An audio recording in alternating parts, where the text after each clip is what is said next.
Kevin, first and foremost, I'm really happy we were able to get started and set up a recording date and finally go through with it. So I'm very excited. I've been looking forward to this conversation for a while. So yeah, man, thanks for doing the show. I appreciate your time today. Totally, dude. Like I mentioned to you on the Instagram chats, I'm super excited about it. Right on. Awesome. So kind of for to help people out for your timeline a bit about who you are and stuff like that, can you kind of tell us and me kind of where you went from leaving post-secondary, that kind of time frame of your life to where we are now, and then we can go back through it full circle and debrief it. So if you don't Yeah, mind. yeah, totally. Like, uh, my here's my kind of Cole's Notes version of this. Uh, Today I'm like on stage as a keynote speaker, recognized as a Paralympian in sledge hockey. Hmm. And for those who don't know the sport, you play hockey playing sitting down, and you pull yourself around the ice using your arms. If you saw me on the street, I'm walking and I look pretty normal. Like you wouldn't really be able to tell other than it looks like some days I'm fighting the wind. Yeah. I just kind of have like lean back a little bit when I'm walking. And the reason why I got into sledge hockey is I broke my back on my dirt bike when I was 23 years old and was paralyzed. I was actually never supposed to walk again. So made a really good recovery. I'm kind of, we're just skimming the top right here, but I just like a little bit of Mm. luck, a lot of hard work. And so I get on my feet. I'm walking around every day. I got both my legs, and I blend in pretty well, as if I'm an able-bodied person, but I got an invisible disability. Right. Nice. And then what put me on stage as a keynote speaker is the ironic fact that my dad was also paralyzed 4 years before I was in a hunting accident. Oh wow.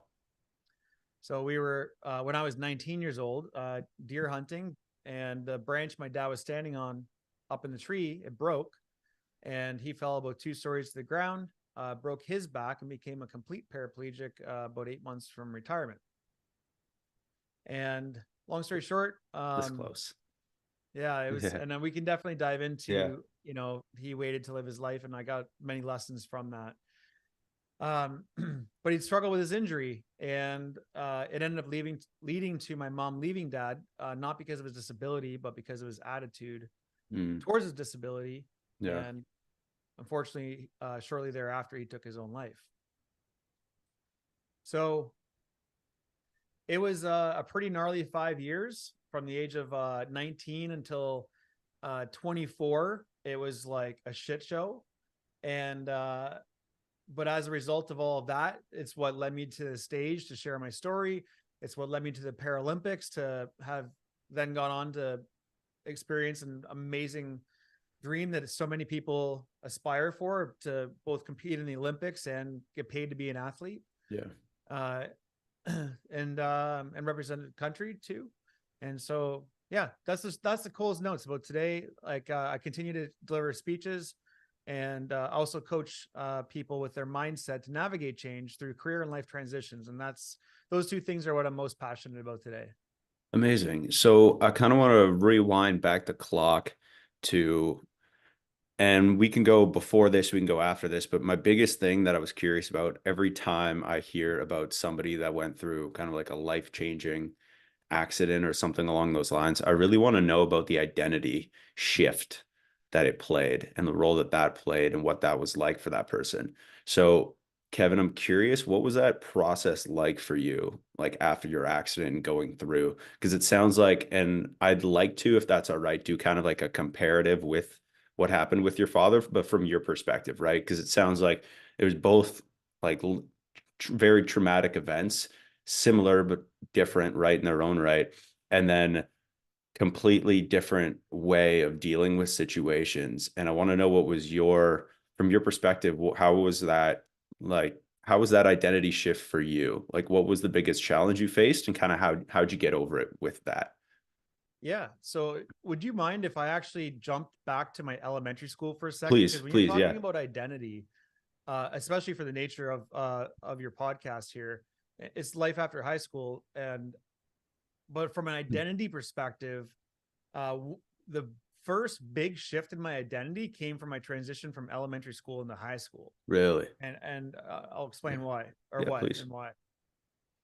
In elementary school, I wasn't very popular. My mom was a lunch hall monitor, so if any kid got in trouble on school grounds, it was Ah, because of her. yeah. And my mom stole Avon, and I got picked on for those things. And I I never felt like I wasn't like significantly bullied, but I definitely got picked on enough that I felt bullied. Right. Um, and the reason why I share all this is because I remember the last day of my grade 8, I walked off the school playground, and as I got to the end of the sidewalk, before I started walking home, I turned back around and looked at the school and the school playground, and I don't remember if I said it out loud or just in my head, but I remember saying to myself, "I'm never going to be a loser again." Hell yeah. Wow. And that was yeah, that was a big one because I just had such a miserable elementary school life that when I got into high school that summer, I remember thinking that summer I am going to like reinvent myself. Like just I I'm love it. starting Yeah. fresh and I'm not going to allow a fresh start to turn into that same kind of story. So that was like one part. Then when dad got hurt, admittedly, I did feel like a victim in that scenario. Like I was Mm. super pissed off. I'm like, why does my kid, like, why does my childhood, teenage years got to be the ones that are all screwed up now?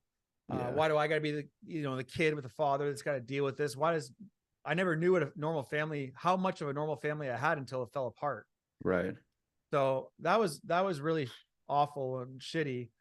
And then, so I lived with that for 4 years. Like Hmm. I've now experienced life with a disability in the family from both sides, like from a caregiver kind of perspective, and then also lived experience. And when I got injured, I, from an identity perspective, like what I knew is that I didn't want to be like my dad Hmm. because of his negative attitude towards his accident and injury and how it drove our family apart and his friends away. And he developed a gambling addiction. Mm. That plus the identity or the culture in extreme sports that when you fall down you pick yourself back up, Yeah. that was literally automatically like my identity, like the minute that I was like on the ground paralyzed. It was no option for you to play victim to it, play victim for lack of a better term, right? There was no, oh, we need to. It's always you fall down, get back up. Yeah. Yeah, and I share Interesting. a story in my keynotes, like when I was on the ground paralyzed before I'd even been loaded onto the stretcher. I had my friend Chris there filming that day, and he came over, shook my hand, told me he loved me. And as I grabbed Chris's hand back and I said, "I love you too, man," Yeah. the next words out of my mouth were, "You better be filming this." Oh, he's fired, man. He's fired if he didn't hit red, if he didn't hit that little red Well, button. he was looking after me, and all I was thinking about is captured on film because in my 100%. mind, I wanted that. Like this is the beginning of the comeback. Yeah. That's the blow up video right there. Wow. Sick. Oh man. So I know that's not normal for a lot of people to be thinking that way, but the lessons that I would want to share with anyone listening here or watching, it's that, ask yourself a question like, what do you say to yourself when you get knocked down? Like, do you say to yourself, it's over? I'm never going to come back from this. Like, oh my God, what now? Or do you think to yourself, like, shit, I got to pick myself back up. Like, there's no time to waste. Like, let's go. Mhm. And I, I don't know how else to explain it other than that was what was in my mind. And today, as I speak in my keynote about the hero mindset, it's because the heroes that I looked up to, other action sports athletes, that was their mentality, that was their attitude. Right. And so when I seen Ah, other athletes get knocked down and they keep the camera rolling, like you always want to document your crash because as an athlete, you're throughout the course of the year making video parts, yeah. and the best video parts are amazing tricks when they are landed, but it's like Yeah. if someone falls down, it's like you want to see the attempts. Oh You want to yeah. see how many failures it took for them to land that one trick that Yeah. first time. 100%. And like that's the joy. That's the joy in the journey of those sports. And Hmm. so that same mentality is the approach that I have now to life that I try to teach other people. It's like when you're falling down, it just means that you're trying, Hmm. which is Mm. great. Yeah. And if you get knocked down, even if it's bad, doesn't mean it's over. It just might mean that's the beginning of your comeback. Think about the video part that you're creating in your life. Mm. Interesting. How do you prevent the cycle of if somebody goes in and maybe perhaps you've experienced this, maybe not directly, but indirectly, secondhand. When people do something and they're succeeding and they do really well, and then they have that almost like post achievement depression, and there's like a lull, like there's a highs high, but there's lows, and it's very easy, and I'm sure we both seen this in the past. I know I have, where it's easy to sweep it under the rug and go, it's just mental health, the brain's complex to understand, and it's dismissing the idea that, and whether this is applicable for everybody or not, I'm curious to hear your thoughts on this, is if they're able to actually prevent themselves from going back into that pit, right? Because it seems like the high highs and the low lows, but it's the brain's complex. So I'll always be depressed, even though this accident and my trauma is just lingering, but it happened 10 years ago. And Yep. it's a weird understanding. In the last few weeks, I've been trying to I've been discussing this kind of in prep for this, and then other things is understanding that line between where is it, are we a victim? Are we relatable? And then how we can kind of go through that process. So I'm curious what your 5 cents is on that. Yeah. There's a number of different things we could unpack in Hmm. what you kind of asked and shared there.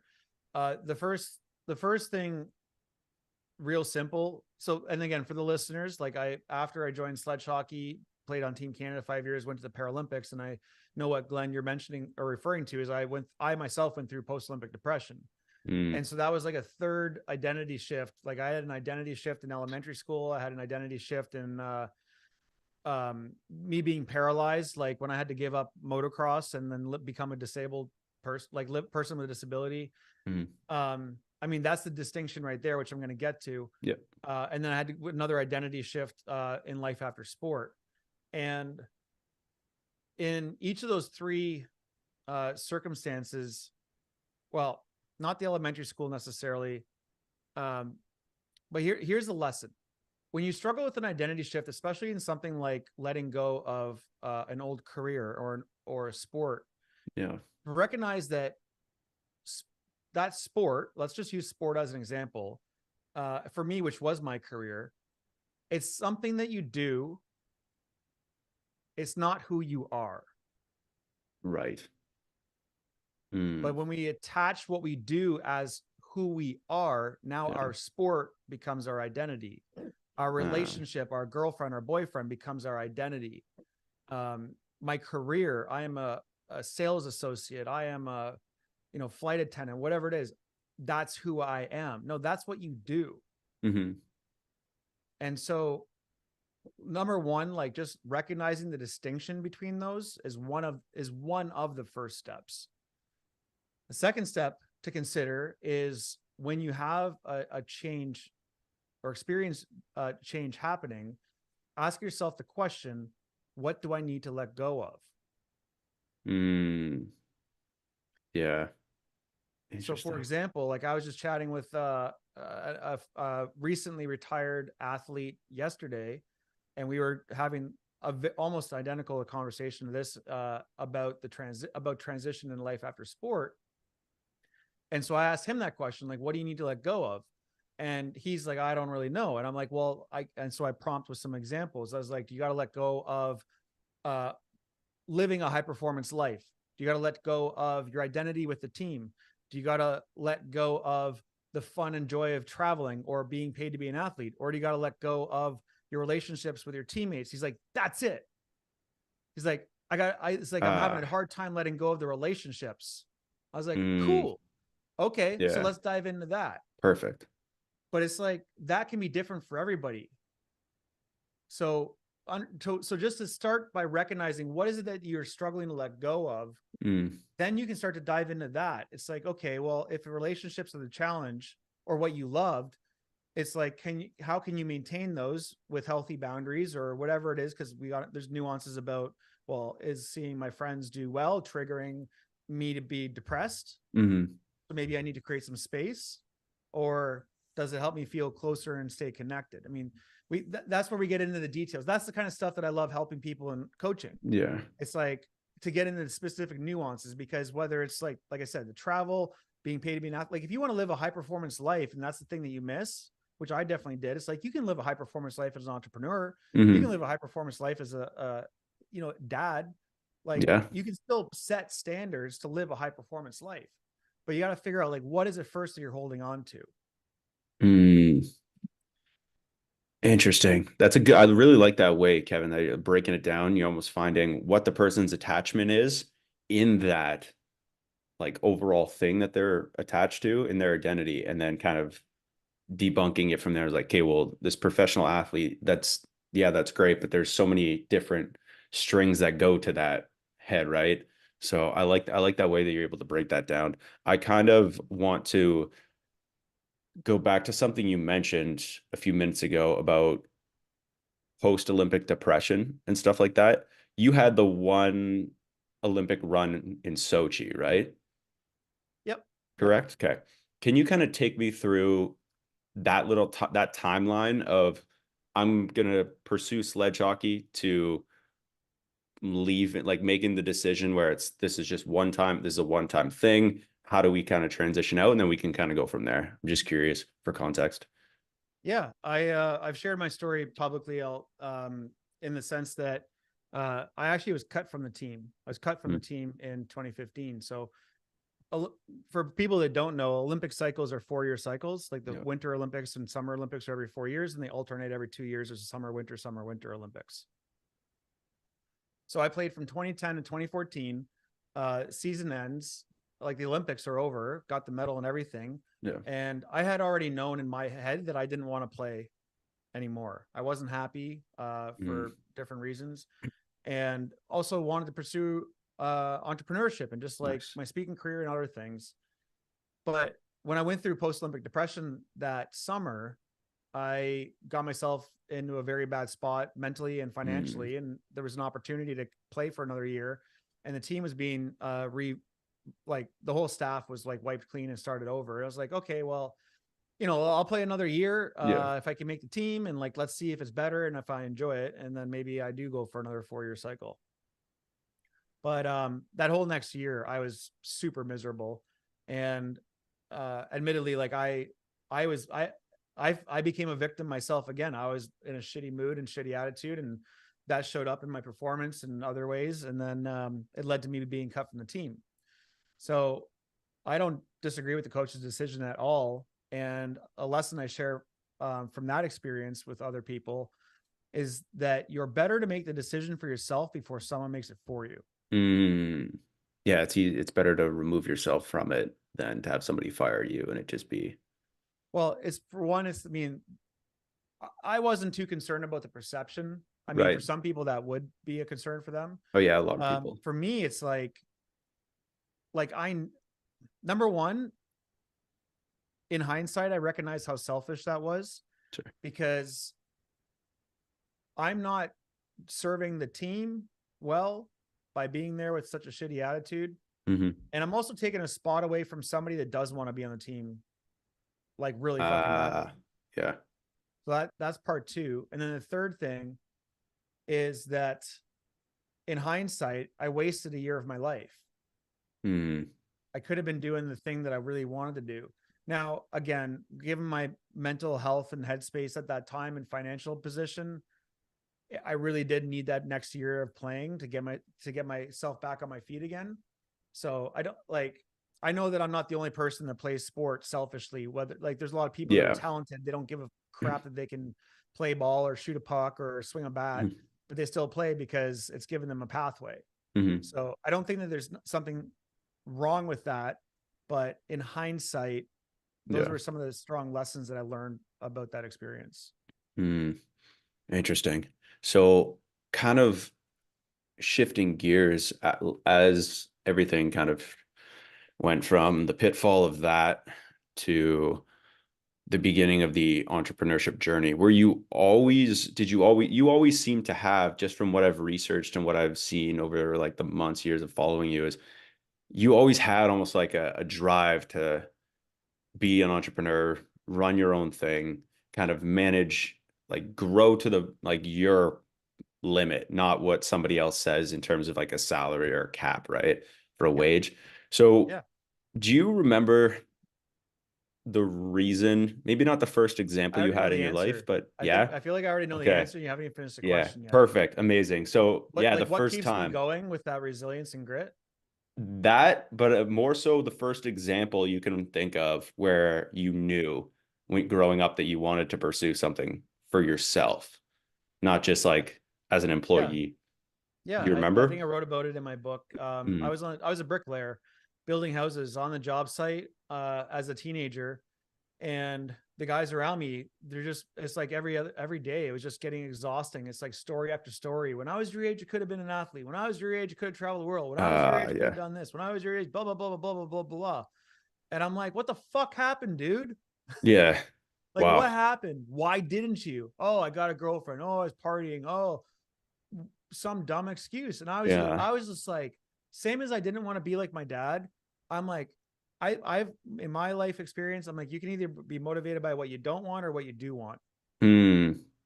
And I have found so much, not always, but often I found more motivation by what I don't want than what I do want, at least when I was younger. Interesting. So I was so driven that I'm like, I don't want to be like my dad. I don't want to be like these guys on the job site. I don't want to waste my life. Because my dad, being 8 months from retirement, he waited to live his life. Part of his Hmm. anger at living with his injury is that I got robbed out of retirement. Uh, So here I his am at freedom. 19. Yeah. Yeah. It's like what I'm not working 30 years to wait to live my life. I'm living my life right now. Yeah. I'm not going to be 45 years old on the job site saying I could have, I Yeah. wish I would have. And so the memory, like the not just the memory, the thing that happened was on January 2nd of 2006. I remember it was a day after New Year's. I was on the job site doing a job in the winter, freezing your ass off. It sucks. And got back to the shop where my boss lived, and we unpacked the trailer and everything. Everybody goes home, and I was intentionally the last one to leave, and I walked up to my boss's door after he'd already gone inside and knocked on the door and told him I quit. And he didn't care because of other reasons. He was not a employer that I would ever speak highly of, or Yeah. I won't get into that. Fair. But but I made the decision on that day that I am going to become my own boss. I am going to be an entrepreneur. I'm going to take a swing at starting my freestyle motocross company and put on jump shows, because I'm not going to wait for somebody to hire me, because nobody would at that time the year prior. Hmm. And that's when the entrepreneurial spirit like was born, like it was Yeah. official. Um what I was going to say, that like what keeps me going to this Hmm. day, the mantra, the belief that I say to myself is that I know what I signed up for. Mm. Oh, nice. Yeah. Like you made that deal. You hit the check mark on the terms of service, the terms of agreement with yourself to go through Yeah. the hell that it'll be. But also the benefits are, it's really just up to you. And what's cool I found about what you're saying with your father and then with your situations, I was talking when my friend and I were I think it was 2018. We did about my friend of mine from work, and I did like a 6 week road trip throughout like Central, Western, and Eastern Europe. And so the quote that came up a lot for us was most men die at 25 but aren't buried until 75, right? And so just kind of going off of that and understanding what all that's about and how everything takes flight in that direction. There's a lot of things I've talked to, or sorry, a lot of people I've talked to lately about things of, oh, well, you got to do this. And then by that point, you retire. And I have a couple closer friends of mine who are having that purpose issue now that they're done, now that they're retired. Honestly, Yeah. now that they're retired, Kevin, they're like, what do I do with my life? Because they can't do certain things because their health is limited, right? Yep. So it's a weird conflict that they're facing, right? And I kind of want to jump back and understand what was your relationship like with your father, if you don't mind sharing, before the accident and then after. Because it sounds like there was like you were motivated by him and then you were motivated by him still, like still as an influence in your life, but in a different way, like more of a negative way, it seems. Yeah. Before my dad's accident, like my dad was, in my eyes, I guess, a normal dad. Like, Yeah. he was a great man, supportive father, put food on the table, roof over your head, that kind of deal. We were always told that as a kid. I'll never Amazing. forget it, Yeah. which is true, which is totally true. I mean, he had a steady paying job, worked for the town, pay the bills, do that kind of thing, save for retirement. Mhm. And but like before my accident, like we weren't like we did some things together. Like he would drive me to hockey a little bit. Nice. He did not. He despised me dirt biking. I was saying to somebody, remember like a few months ago, that I realized when I thought back in my life, it's like I don't have one memory period whatsoever of my dad in the garage working on my dirt bike with me. Mm. We went out hunting and he would do some things like that, but my dad didn't give a shit about my biking. Um, so, anyways, my relationship with him was like neutral. I would say Right. it wasn't like great, it wasn't bad. Nice. It was just neutral. But then after he got hurt, Mm. we just started butting heads. And then when I got hurt, that one year that him and I were both in wheelchairs, then it was like two bulls in a ring, just smashing heads every single Yeah. day together.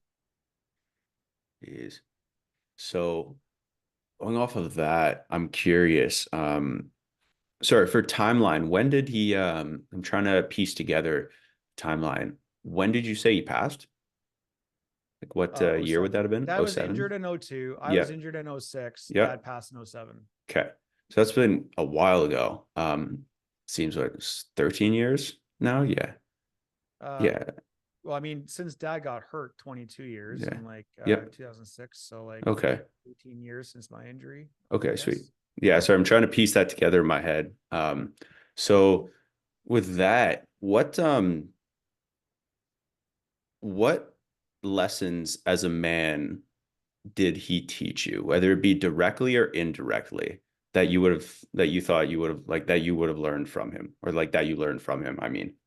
Yeah, great. I love that you asked that question. I sometimes I feel like I don't want to ever paint a negative picture about my dad. Like I said, he was a bad man. It's Yeah. just that he struggled with those sort of things. And those are what I remember, unfortunately.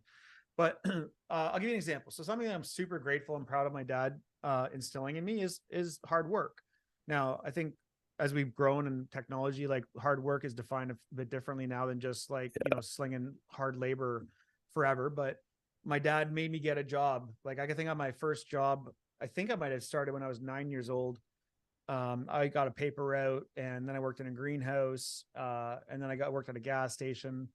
And I'm really grateful that my dad pressed upon me to find work, like to get Amazing. out there quickly.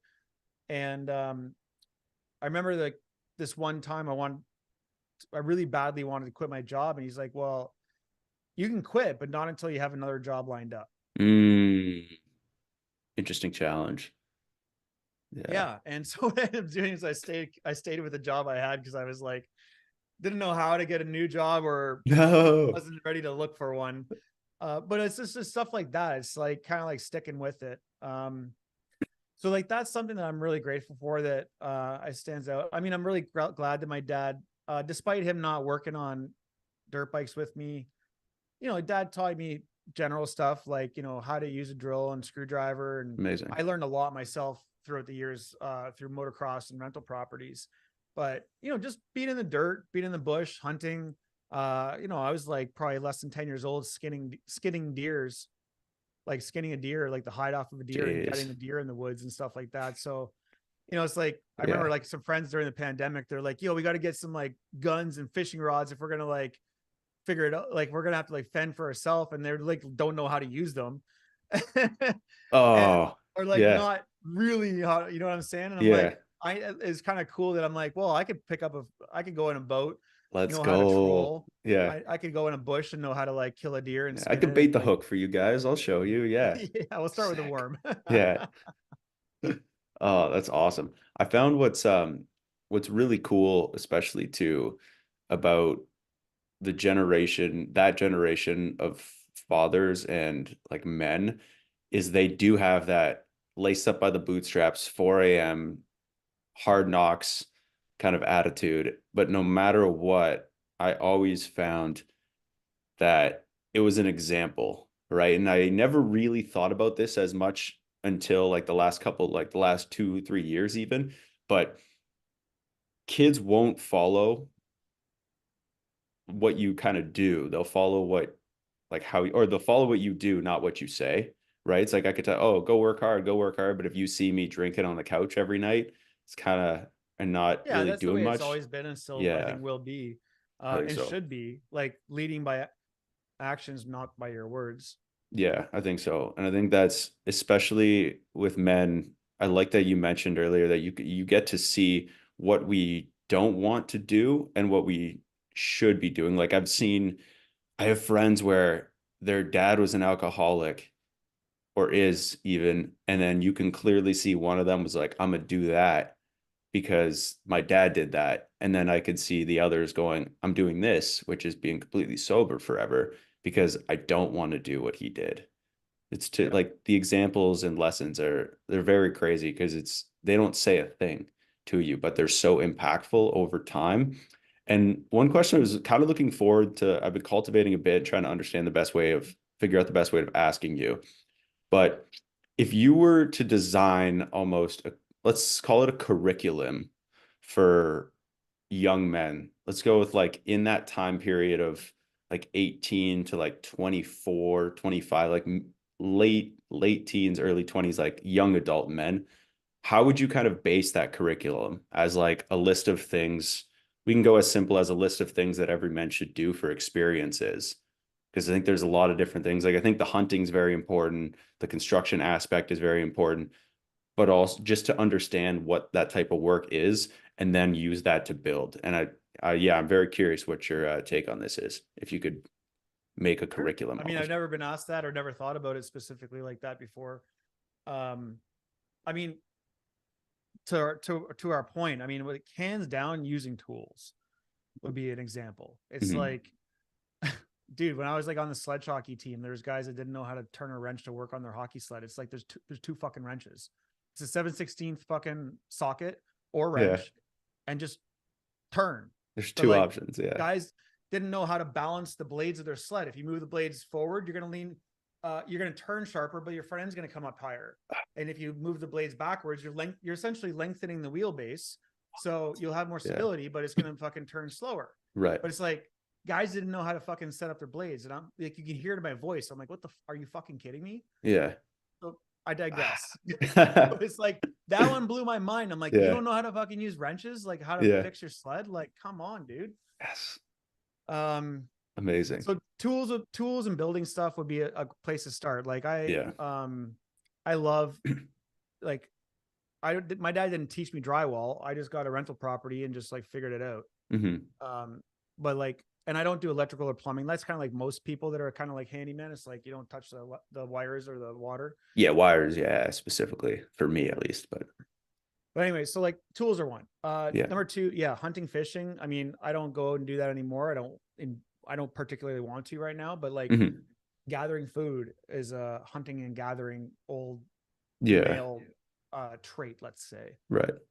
Um, just being physically active and strong. Like women want strong Mm. men. Men need Yeah. to be strong physically. Like I'll give you an example. My girlfriend now, she's got two kids. They're 4 and 6 years old. They're super cute. And I don't know their weight. They're probably like, 50 and 75 pounds or something like Yeah, that.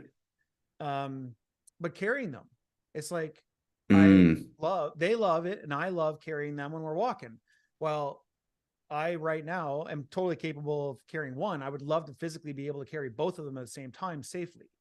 Safely, yeah. So, that now has inspired me to further become stronger. But it's like Mm.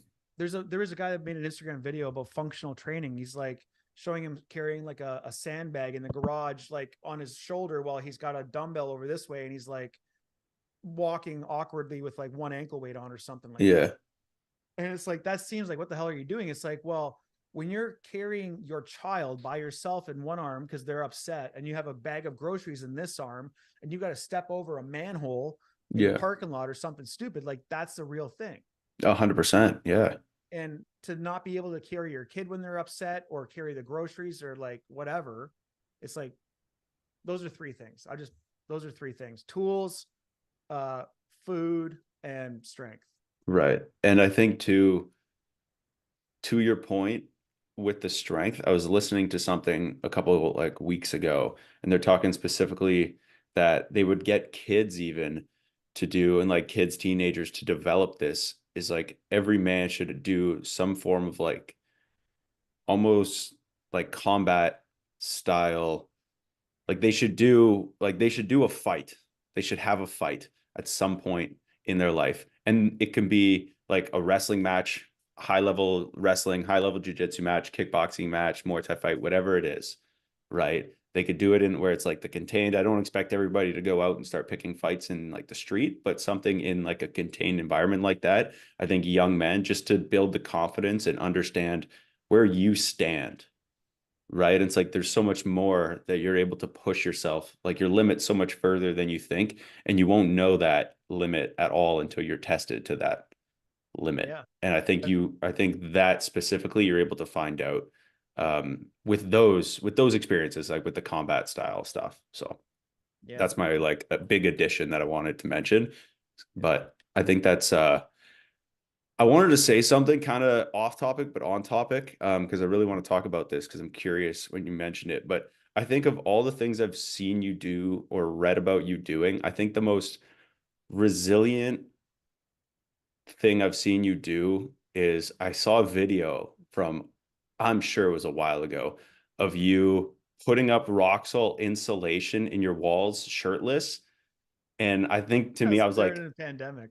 yeah, that was a while ago, right? And I'm like, this is the craziest thing because I've done it in ceilings, like underside of joists, right? Underside of the subfloors.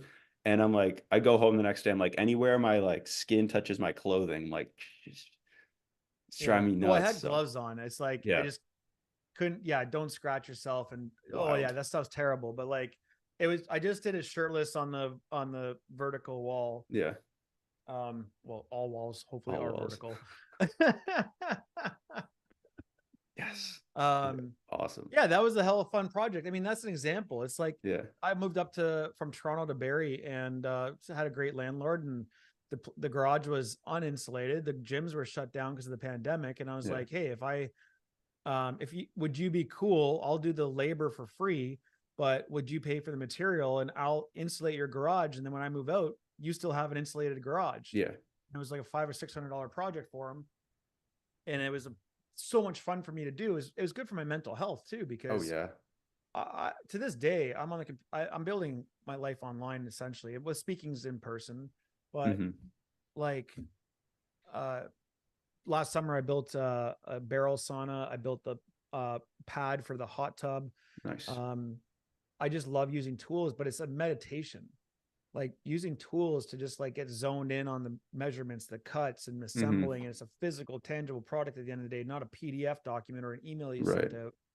And there's a ton of days where I'm like sad that I'm not in trades physically anymore. But one day, I've thought about if I had another rental property that I could chip away at it, that I didn't Hmm. have to turn it around for a timeline of renting it. It's like it'd be fun to just pick away at.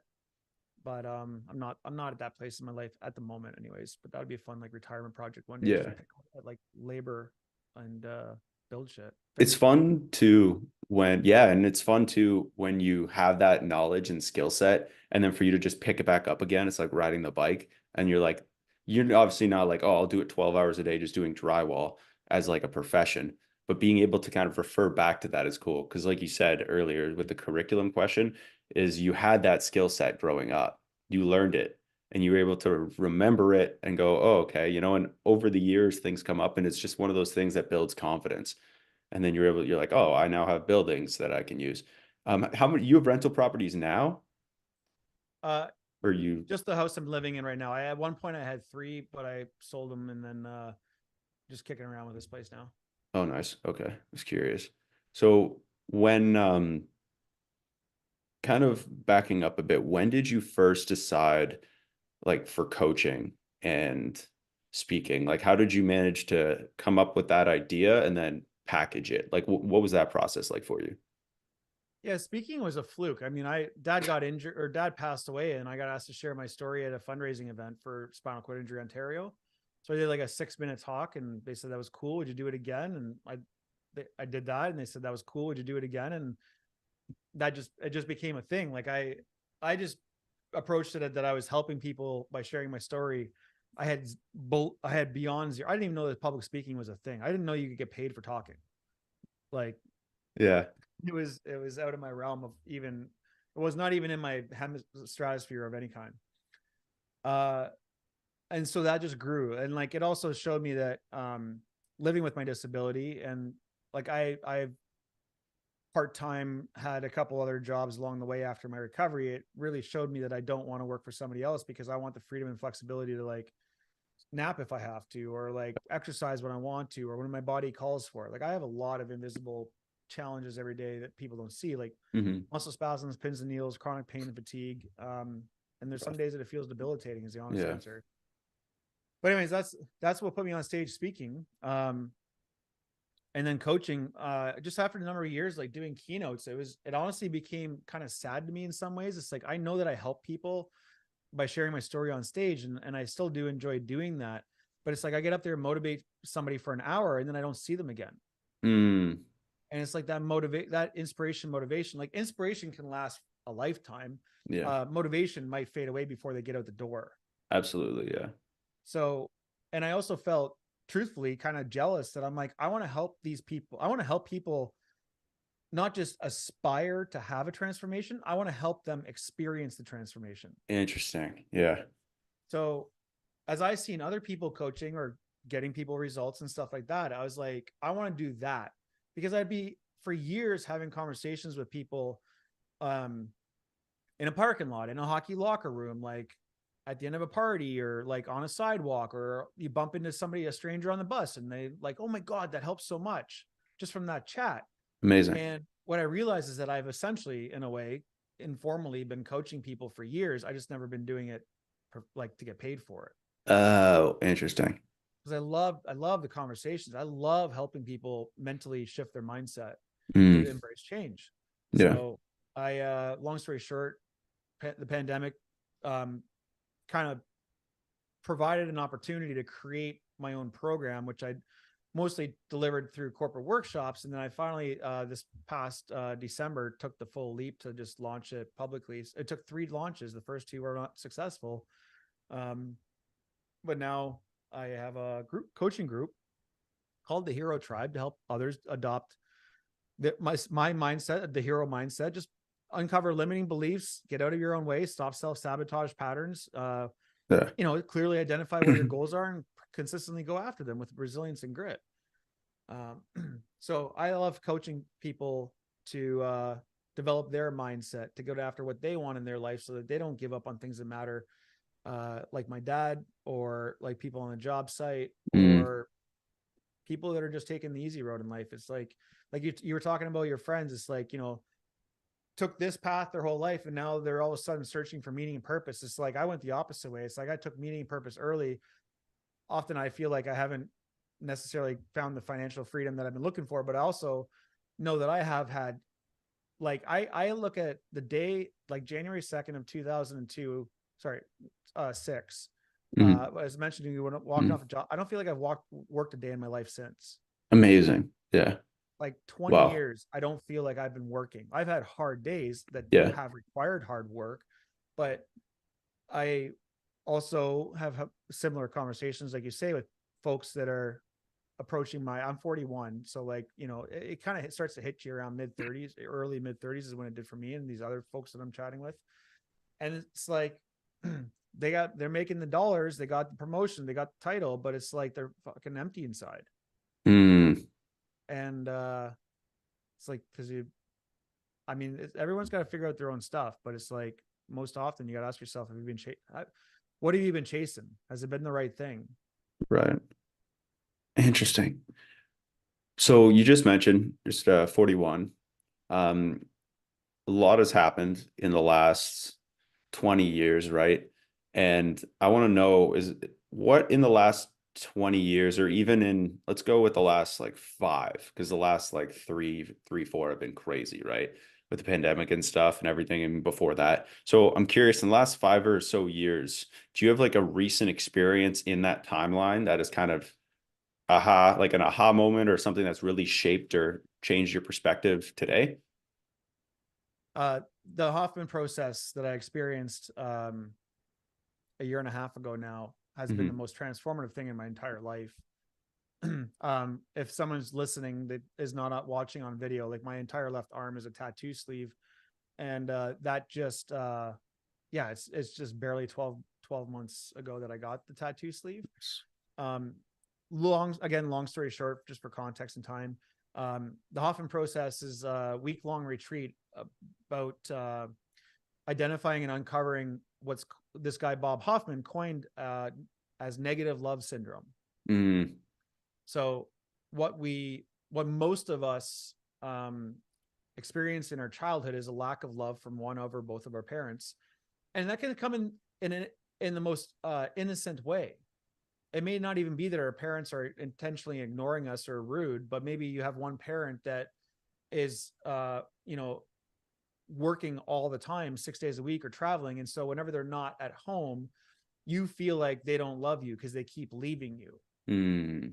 And so what we do is we pick up what they call Hoffman process identifies as patterns in order to get love. So an example in that scenario might be that whenever that parent is home, you act out, whether that is like being rude and like Ah, obnoxious to get yeah. attention, to get love, like to get the attention is feeling loved, or Whoa. Yeah. it might even be that you're like the clown of the house or like the Hmm. jokester. You make everybody smile, like look at me, and like Yeah. dance around. But it's like you get attention, Right. so you feel loved because you're lacking love in some other way. Wow. So That's wild. yeah, it's absolutely Jeez. fascinating. That's really cool. So, and I'll give you an example. Like I can now look back in hindsight. I was seeking my attention, my love through achievement, through sex, through accomplishment, through doing risky things, taking big jumps, traveling, deciding in 48 hours that I'm going to Oh. uproot my life and travel from Ontario to BC and live out there for 8 months. Hmm. And I got a high, like I mentally and emotionally got a high from the attention that people gave me when I would do these things. Whoa. It was filling that void. That was, Yeah. whoa, that's crazy. So today now, like I'm aware of it, but I Yeah. lived 20 years of my life or more not knowing that. Um, and like I said, there's so many examples. It's like if you think to like the class clown or the the kid that wants to fight in school all the time. Um, Hmm. or I mentioned to you as well, like, if you're in sales, it's like, by being a great salesperson, you're getting a lot of attention from the people in your relationships. Yeah. Like, how does that fill you up? And it doesn't mean that it's a Uh, bad thing. Like, it can be a good or a bad thing. Like, I don't regret that I pursued achievement, mhm. but I'm now able to see in hindsight what the real reason was behind that, Yeah. and where I had a lot of like, I don't know if I use the word errors, or like I had a lot of like patterns show up. Like I'll give you the truth of the example is like in dating. Like I spent 20 Hmm. years in short-term relationships because Right. whenever they would come to a place of this is getting serious, I Yeah. would break up, I'd self-sabotage, or if there was conflict, I would always avoid the conflict because I learned through my parents and what I saw that when they got into a disagreement, it was my dad's way or the highway, and my mom would shut down, be quiet, and leave the room. Mm. So instead of me picking up the pattern of, well, there's still sometimes I think I'm right, but I got two tattoos on the inside of my Yeah. wrist which says truth and speak up, and it's because I Mm. used to avoid conflict, or when I did speak, I would not say what I meant. Which is might be worse. Yeah, it's like you're not Whoa. serving the other person or you by pretending, Oh by God, no. not telling the truth of what's Right. the challenge in that conflict. Hmm. So anyway, I said I wasn't going to go, I went down a rabbit hole anyways, but the biggest transformation in my entire life was at the Hoffman process. And there was a series of steps that led up to that. Hmm. Um, I think like through developing your self-awareness, you start to uncover who you are and why you are the way that you are. And if I had gone straight to the Hoffman process with no other prior experience of self awareness or development, Yeah. not that it's not going to benefit you or be a great experience.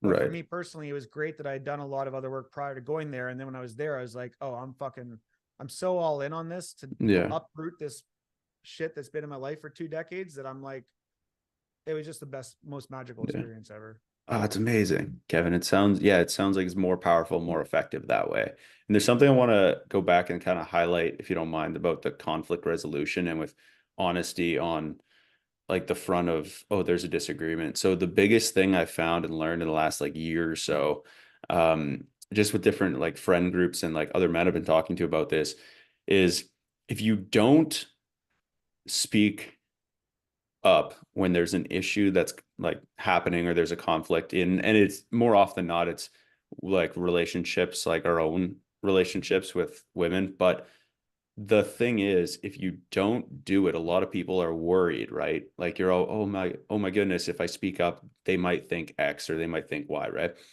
Mm-hmm. But I found too, especially like discussing this with men and really understanding this, is it comes from a place of trust. So I have to have so much trust in our relationship that I'm willing to risk all of that to tell you about this issue that's bugging me, and trusting you that we can connect, that we're connected and we can get through this together. Because if you don't, then that's, and worse, like you said too, if you lie and you have that other option, you take that other route where it almost feels like manipulative, right? It's like, oh, I Yeah, know they're going no, to want to and hear that this. is. Yeah. Yeah, and it's unconscious or innocent because you think you're doing Mm, the right thing, but that yeah. is. It's like you not telling the truth is that you are manipulating your answer to try and get something. Hmm. Absolutely. There's a depth of insecurity there that's, unless the conflict's being resolved with, and there are like uncomfortable conversations I've had with my own girlfriend in the last like year or so that have needed that, or like, oh, I really don't want to, or it's like, why am I upset with this person? Because like I'm assuming experienced countless times, even more than me even, is if you don't tell them, it festers, right? If you Yeah. don't do something about it or you don't communicate or let it out, then you're like, why am I mad at this person who just asked me how my day was? Yeah, Right? totally. It's a weird thing. You have to have so much trust in the and security in your own relationship that you're willing to risk it all just to like get to Yeah. the bottom of something. It's Yeah. crazy. So on both Crazy. sides, whether it's you or your partner, Mhm. are you familiar with a guy named Peter Crone? Yes, vaguely. He's amazing on Instagram. His Mhm. nickname's the Mind Architect. He has he's got very original thought perspectives. And one of the things that Peter Crone said that I'll never forget, it's so true, and just like what you're describing, he says, life will reveal to you the people and circumstances to show you where you're not free. Whoa. Can you say that again? Say that again for everybody. Yeah. That's Life wild. will reveal to you the people and circumstances to show you where you're not free. Mm, powerful. Just like you said, if you're Yeah. being triggered because your girlfriend said something or whatever, it's like that's on you. It's like the Yeah. people, the circumstance is revealing where you're not mentally or emotionally free from a thought, a behavior, a pattern Yeah. that is still controlling your life. Hmm. Absolutely. It's it's crazy to understand that when you have that conflict and you allow it to kind of fester and then it builds up and then you see it, and I'm like, how are they being so positive? But the only real emotion that, if we think about, that we need to be able to control, especially as men, is anger, right? Because like that's the only one really. Because if we're sad, that turns into anger, right? It's like we're sad or angry because we didn't get this. Like they all kind of they're all living on the same street as anger. Whereas like, oh, happiness and like feeling joyful and we're like, we're feeling fulfilled. Those are all character traits and emotions people want to be around. If you're, it's like, oh, Kev's too happy all the time.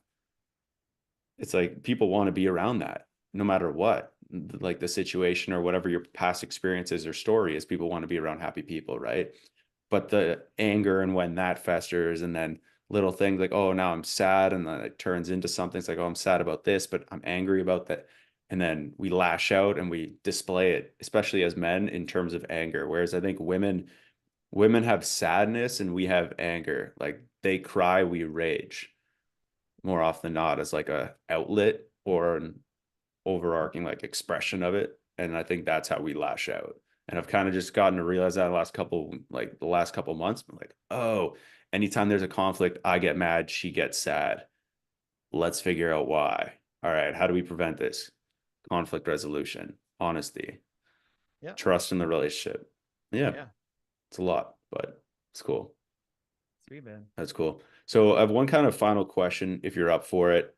Just kind of to wrap everything up that we've talked about. We went here, we went there, but I'd like to know, Kevin, for somebody in, let's say in their 20s, leaving high school, they're in kind of that area where they don't really have an idea of purpose yet.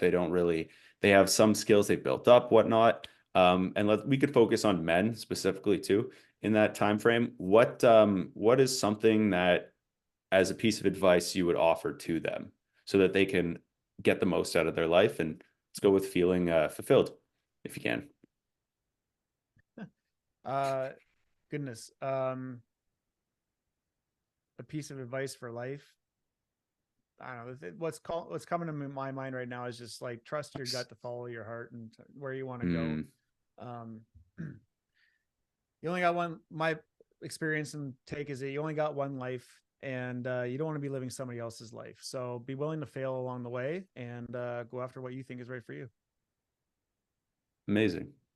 Yeah. Amazing. You mind Awesome. if I share, Glenn, just an Yeah. invitation to anyone if they're listening and they're interested in I possibly was working I together? was gonna roll out the red carpet for you just now too. I just checked the time. So I'm like, yeah, absolutely. Kevin, floor is yours. Cool. Yeah, real short and simple. Thanks, Glenn. Like you included too. If anyone listening is interested in looking for some support, like a community and guidance to like work through your mindset, limiting beliefs, and navigating life through a career or life transition, I invite you to please reach out at Kevin Rempel on Instagram. Just DM me the word mindset, and love to have a chat about you joining the Hero Tribe.